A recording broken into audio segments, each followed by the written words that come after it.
महाराष्ट्र राज्याचे मुख्यमंत्री आदरणीय देवेंद्र फडणवीस साहेब यांच्या वाढदिवसाच्या निमित्तानं आपण सर्वजणच पाहतोय की प्रत्येक वाढदिवस हा सर्वांचाच लहान थोर कार्यकर्त्यांचा वेगळ्या पद्धतीने साजरा होतो। परंतु वाढदिवस साजरा करत असताना साहेबांनी एक संकल्पना मनामध्ये आणली, वाढदिवसाला हार पुरे जाहिराती किंवा दुसरा उत्साह न करता आज देशामध्ये राज्यामध्ये थोडा रक्ताचा तुटवडा या ठिकाणी जाणवतो। त्यामुळं माझा वाढदिवस जर साजरा करायचा म्हटलं तर रक्तदान शिबिराच्या माध्यमातून रक्तदान करून वाढदिवस साजरा करावा ही माननीय देवेंद्र फडणवीस साहेबांची संकल्पना। सर्व कार्यकर्त्यांना तशा पद्धतीच्या त्यांनी सूचना दिल्या की रक्तदान करून खऱ्या अर्थानं इतरांचा जीव वाचवणं किंवा सर्वात श्रेष्ठ दान करणं हे रक्तदान आहे। रक्तदान करून मला शुभेच्छा दिलेलं निश्चितपणानं आवडेल। खरोखर या ठिकाणी बार्शी तालुक्याच्या वतीनं अशा एक विचारी नेत्याला मी बार्शी तालुक्याच्या वतीनं माननीय देवेंद्र फडणवीस साहेबांना वाढदिवसाच्या निमित्तानं हार्दिक हार्दिक शुभेच्छा देतो।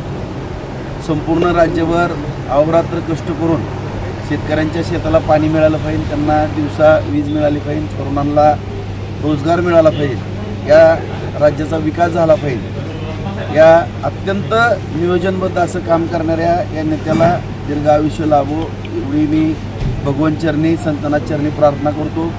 आणि या ठिकाणी संपूर्ण माझ्या या तालुक्यातील सर्व सहकारी बांधवांना तालुक्यातील जनतेला नम्रतेची विनंती करतो की रक्तदान हे श्रेष्ठ दान आहे।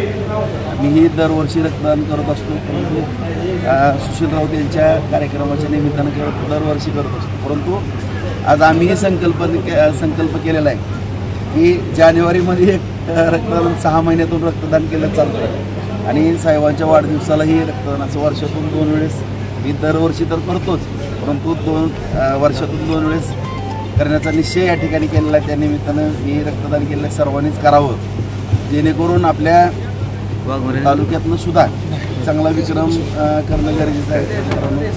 कारण आपण सर्वजण पाहतो की संपूर्ण बार्शी तालुक्याला आतापर्यंत देश स्वतंत्र झाल्यापासून जेवढे काही विधानसभा झाले असतील किंवा ज्या निवडणुका झाल्या आहेत एवढ्या मोठ्या मनानं सांभाळणारा हा नेता की तालुक्याला पाणी मिळावं, शेतकऱ्यांची शेती हिरवीगार व्हावी, तरुणांना रोजगार मिळावा आणि विशेष या तालुक्याकडे लक्ष देऊन सातत्यानं या तालुक्याला भरीव अशी मदत करणारं हे नेतृत्व आहे।